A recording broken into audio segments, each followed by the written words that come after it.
Hey guys, this is Nathan and welcome to the Gaming 4. Today in this Unturned map review, we're going to be reviewing a map called New Zealand number 2. And this is actually the second map. There's a first one, but we decided to do the second one because we thought maybe it would be a little bit better. So this map was made by Magpie Season, and he actually requested us to do one of his maps, preferably one of the more recent ones, so we just chose the most recent. So anyway, you guys, as you guys can tell, this map did not get the great score. Obviously, it's like pretty low. 56 is not the best, but truthfully, it's not the worst score we've gotten. And really, as a map maker, 56 is a pretty good place to start. So this map actually did have a lot of good stuff to it, but of course, like most maps, it did have a few major weaknesses, and so let's start with some of the strengths that this map had. So first of all, this map was actually surprisingly well equipped with the proper amount of food spawns. Now maybe you could have used a little bit more, but we actually found quite a bit right off the bat, and it really helped us along with surviving, so that was really refreshing, and that was really a good strength of this map. Secondly, this map also included a lot of good boat spawns, car spawns, and plane spawns, so it really covered all the sort of areas in terms of the vehicles needed. And this is really important for this type of map because it is a large map, and therefore it will be really hard to get around the map by foot, so you really need to require vehicles when you're actually building a large map. Another good thing about the map is that it did include a lot of high level gear, mostly in the way of building resources. So for example, we found quite a few gas cans, we found even generators and med kits,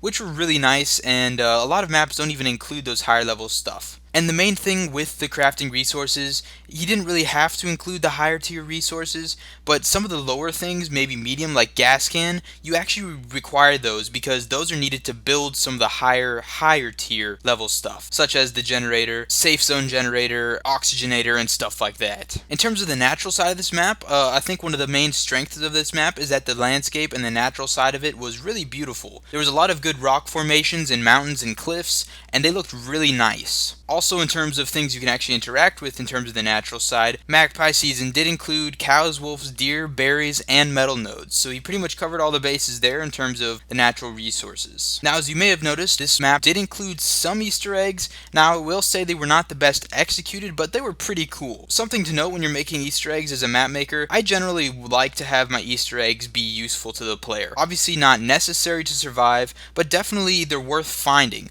So when making an Easter egg, make sure you include like the highest tier stuff there, or something that's at least really cool. And lastly, one of the last strengths of this map is that it did include some good high tier locations. It did include a few military locations and a dead zone, so there was stuff to work towards when you're playing this map. Alright, so that's pretty much it for the strength of this map. Obviously, there were some good strengths to it, but let's move on to some of the weaknesses of the map. Now, in terms of order, I'm going to go from least important to most important, just so you guys sort of get an idea about the scale of these issues. So one of the least important issues, still pretty frustrating, is that most of the ladder spawns were broken and impossible to climb up. So the object ladder, when he placed them, Magpie Seeds intended to tilt them either one way or the other, side to side, and really, as you guys probably have found out already, if you're trying to climb a sloped ladder, it really doesn't work, and certain locations you can't get out of because the ladders are sloped. Something else that was not too bad is that some of the car spawns were overlapping, and because both cars spawned, they were sort of on top of each other and kind of glitched.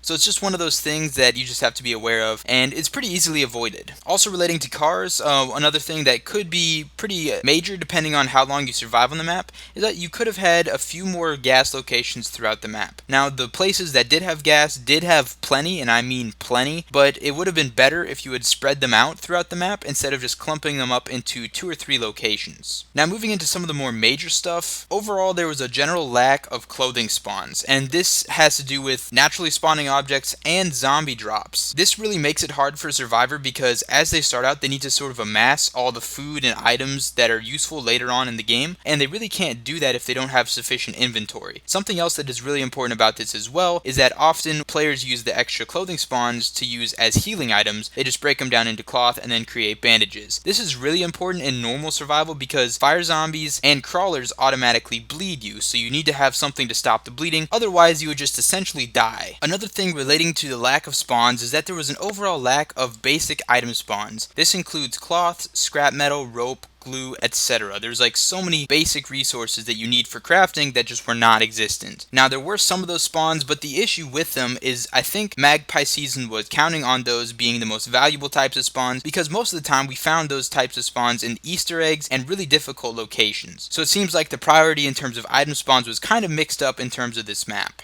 Once again, relating to item spawns, something else that we found that was a major issue is that there was an overall lack of weapons, not necessarily melee weapons, but ranged weapons in the map. There definitely were gun spawns, but they were in the hardest locations, and the issue with this is that leading up to the hardest locations, there's no way to prepare for them. Especially in normal survival, when you're playing as a survivor, if you run into a spitter or a fire zombie or even a runner sometimes, they will really mess you up if you fight them by hand. In terms of the fire zombie at least, you'll be guaranteed to start bleeding if you don't have a ranged weapon. And this really also stresses the importance of healing gear as well, because if you're guaranteed to bleed when fighting certain types of zombies, you just essentially die every time you have to fight them. So one of the major things we look for when testing a map is, do they include a good amount of healing supplies, including clothing spawns which can be broken into healing supplies, and also do they include some sort of ranged weapon. And that doesn't necessarily mean like a maple strike or something crazy like a rocket launcher, but even something as simple as a crossbow or a compound bow would have done in the lower levels. The last issue that I want to talk about is that this map was a large map, and because of that you really had to have a lot of filler in terms of the locations. Something that I think would have really improved this map is if Magpie Season would have condensed all of his locations and fit them into a medium-sized map, because he did have a lot of cool locations. Some of them were really unique and very interesting, but the issue with them is that they were so far apart that there was a ton of just blank landscape in between. And yes, they had trees and rolling hills, but it's quite boring in terms of surviving, because there's no point in going through those areas if there's nothing for you to raid and like advance your survival in. Alright, so that's pretty much it for this map review.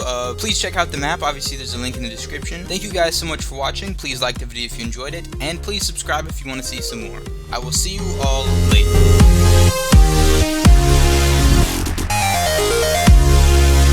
later.